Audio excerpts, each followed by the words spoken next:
Welcome to Simala Shrine Lindogon.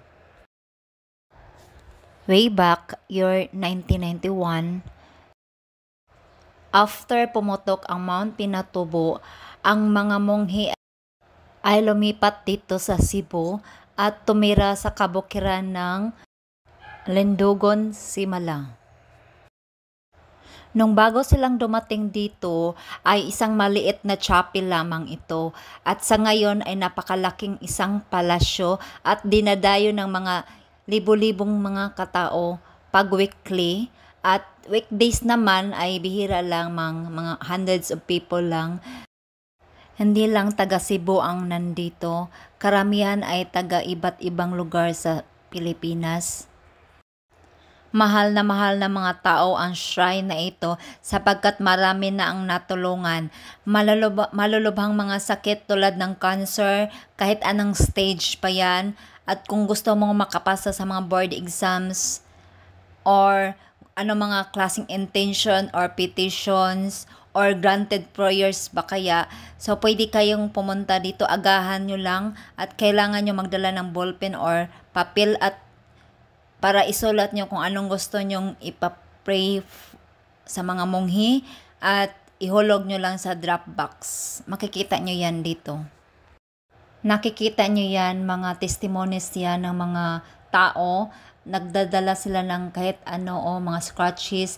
Merong mga wheelchairs guys, ang dami. Kaso hindi ko na videohan pero nakita ko at wala na sa isip ko Tapos ayan mga pictures, mga letters pang galing sa mga tao talaga yan, no?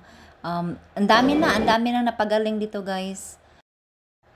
Huwag kayong magtaka kung bakit maraming mga nakahilirang mga sapatos, sandals, dahil kailangan talaga maghubad kayo, guys, kasi napakalinis ng tiles dito, makintab. So, yan, nakapila na kami, papunta na kami kang Mama Mary para makahalik sa kanyang malaking rebulto.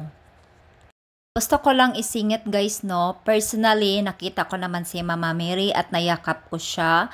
So, I am proud talaga. Nung time na yon bata pa ko. Actually, gusto ko ngang mag-nun or mag-madre.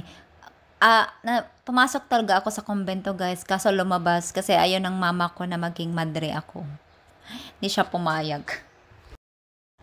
Makikita nyo guys, pag pumunta kayo dito, maraming mga mayayaman at mga professionals talaga, no? Pabalik-balik na lang sila dito. Kasi gusto nila Ako rin, marami ng business na ako nakapunta dito. Yan, ang malaking rebulto ni Mama Mary. Marami nagdadasal dyan. Alam mo kasi si Mama Mary, magaling yan kasi napakalapit lang sa ating Panginoon. So, kaya agad-agad, kahit anong wish mo matutupad talaga, no? Pasa si Mama Mary na kasi malapit siya ni Papa Jesus at kang Papa God, the creator of heaven and earth. Napakaswerte ko kasi naabutan ko may healing mass sila. Testimony ko lang guys, tumulo talaga yung luha ko. Hindi ko alam kung bakit. Thanks for watching guys. See you my next vlog.